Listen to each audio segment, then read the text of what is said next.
the industry has grown a significant growth in the number of recalls, but also recall is only the tip of the iceberg, right? Warranty Week is soon to publish its 2025 results, but based on last year, we're expecting to see $150 billion spent on warranty and recall, or warranty reserves. And the idea that there's more data coming from the vehicles every week, the complexity in each vehicle is getting bigger, and the growth of EVs and hybrids and towards SDVs only increases the complexity of the problems that after-sales quality teams are trying to monitor, investigate, and solve. It's not only about the failed part, which they're after, it's also about their ability to look into new software and new elements that make the problem or the root cause analysis slightly more challenging. It's all about being proactive. Most of the OEMs, this is not a new topic, right? They've been doing this for centuries. We do see OEMs modernizing that process. In fact, back in 2023, trying to crack that quality issue and being able to move or shift left in identifying quality issues even before the customer comes to the dealer. And that was the holy grail. If you're able to monitor those telemetries, those telematics signals that come from every vehicle and identify trends, the growing avalanche before. And I think that is the main challenge. What problems should I go after today? Because every day you would find new complaints, new quality issues surface, and being able to triage like in an ER, right? You want to manage the things that would become, God forbid, right, a huge recall early in the game to stop the bleeding from the factory. McKinsey and AWS, we're talking about this original article that they wrote back in 2021. And they literally put the blueprint of what would a modern after-sales quality process look like, and how could AI and ML change this approach or modernize this approach. And back in 2023, when we started reading those articles, and we got curious, that led us to say, hey, we see 6 areas in this blueprint that AI and ML could play a pivotal role. And we identified Upstream being, the data management platform of automotive, and being able to look at it and say, okay, so there are several areas where AI and purpose-built ML can fast-track the process, shift left in the ability to identify anomalies, the ability to look at vast amounts of connected car data together with traditional repair orders and warranty claims, and being able to stitch those two together, together with a bill of material, together with a software bill of material, also together with customer complaints, and being able to identify things early in the game is one of the key things that we've been able to identify. It's 2025, and we rolled out this new product, this new platform, the application of proactive quality detection, we now call it PQD, into markets where customers actually realize huge savings from being able to identify the quality issues ahead of time. The idea to bring them even closer together and being able to identify the root cause earlier based on data, the ability to digest such huge amounts of data, which are built from the various data sources, right? The diagnostics, the DTCs, the live vehicle data, the software bill of material, the manufacturing month, and the actual visits to the dealers. now allow advanced machine learning models, some of them supervised, which have labels, and some of them are semi-supervised, focusing on systems, specific systems, can accelerate the pace that OEMs can connect with the dealers, identify the VINs, which might be the needle in the haystack, that would then help them identify the root cause analysis faster. There's another element, right? Because if you identify or think you identify the root cause and you put the countermeasure in place, how will you monitor the effectiveness of those countermeasures? This is one of the key areas, one of the key cost areas of countermeasure effectiveness. Recurrency prevention is a key thing, and being able to monitor, right, both the field and new vehicles that come from the factory has become a key benefit to customers. A lot of the fixes nowadays are performed over the air, and moving towards SDVs, we'll see more and more of that happening.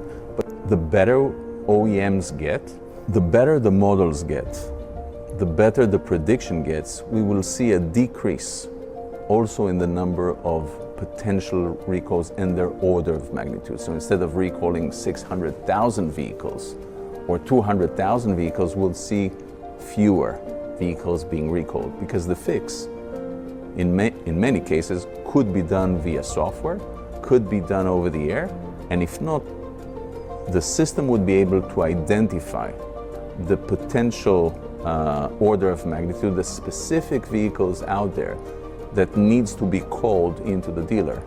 And then only those vehicles would be called in advance and fixed. We identified two friendly potential customers who became our design partners.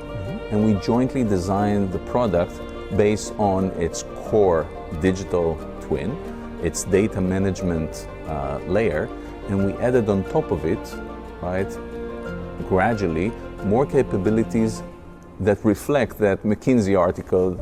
So those 6 capabilities became available from 2023 to 2024, and now we're at 2025. So in PQD, you have 6 capabilities, core capabilities. One of them is actually the digital signature, which is the manifestation of the quality issue. And that, I think, is one of the key differentiators for Upstream, because it lets the field quality engineers identify potential leads for root cause analysis, but at the same time, it helps them identify how big of an issue it is. So this is the digital signature, but it is the icing on the cake. Thanks to the digital twin, you can actually look at an X-ray of the vehicle going back in history. If I want to know what was the ambient temperature at that very hot day where that inverter started to malfunction or those contactors melted, I can go back in history even without the driver coming to the dealer and look at the history of that particular vehicle. So there are 3 capabilities which are pre-claim. We talked about anomaly detection, analytics, and virtual ride inspection. Once people start to arrive to the dealers, you're looking at the machine learning capabilities and AI capabilities that first allow the prediction of how big of an issue we're looking at, the potential leads to root cause analysis, and triage, right? We coined a term called CIS, Compound Impact Score. You mentioned safety, which is one of the key elements. Cost may also be one, and order of magnitude. What combinations would you put in place in order to identify your daily triage? And then last but not least, we mentioned it earlier, the countermeasure effectiveness. Once you applied the countermeasure, once you applied the fix, how effective are they both in the field and with new vehicles? So those 6 capabilities became what PQD is nowadays, the proactive quality detection application. We call it customer love, right? One of the KPIs that they measure their customers, the car owners, as customer love, and we measure, right, based on 10 KPIs. Some of them is time to early detection. Some of them is time to root cause analysis. Some of them is reducing the roadside assistance or towing. But customer love is something which is tough to measure, right? When we see customers getting excited, when we see customers talking about their ability to predict issues ahead of time, when we see customers talk about digital forensic, this is a very cool point in time, because imagine going back in history, right? Sherlock Holmes, right? All he had was good brains and a set of fingerprints, right? And then if you look at a modern TV series like CIS, you're looking at DNA, you're looking at ballistics, you're looking at social chatter, you're looking at all sorts of modern AI-enabled techniques that allow them to do digital forensic. What PQD basically allows after-sales teams is to apply modern digital forensics powered by ML for the modeling, for the predictions, for the root cause analysis, but also applying a lot of modern AI techniques. If you look at some stuff that GenAI can provide, looking at 20 new claims that came in just today, you don't need to read them all. GenAI would calibrate and read them for you. If you're looking at RO classification, looking at technician comments, and looking at the diagnostics that each car brings to the dealer, you're able to use modern tools such as GenAI to fast track your investigation process. And last but not least, we're passionate about innovation, and we're looking at agentic AIs, which are capable to automate some of those tedious tasks. You now have a known issue. There's a set of criteria which includes the DTCs, the make-year model, the temperature of the cooling temperature, and maybe the DTCs of that particular vehicle. You now know, right, what's the digital signature, and you even put out a TSB to the dealers. Now you can ask an agentic AI of proactive quality detection, hey, build me a detector so that whenever a vehicle resurfaces, I want to know about it. And this is a cool capability, which is one of the agentic AIs built into PQD. We now are at a point in time where technology enables those potential visionary acts to become reality.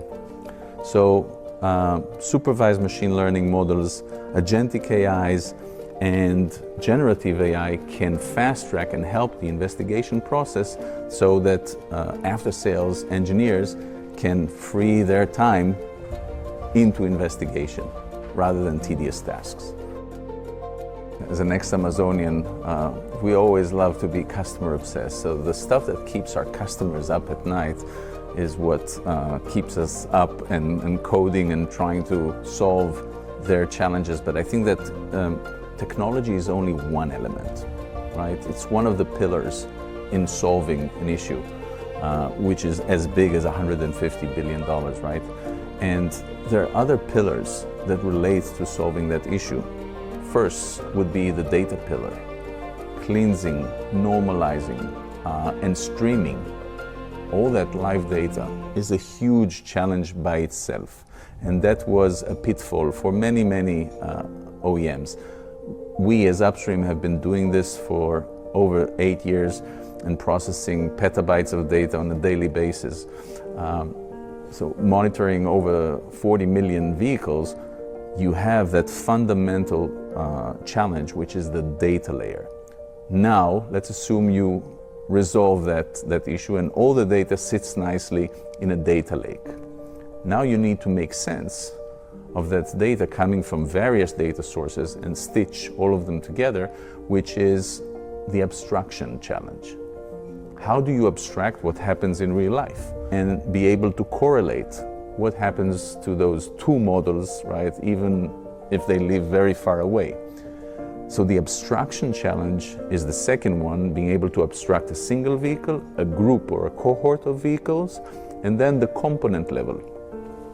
How does my ADAS ECU perform over various cars, right? Not just one model, but many make-here models. So that is the second challenge, I guess. The third layer, right, which has become now very prominent, is, you know for sure, right, that 95% of all AI pilots, experiments, etc., fail while bringing them to production. And being able to go above that, right, is a critical phase. Being able to not only test and validate it in the lab, but in the field is a big challenge.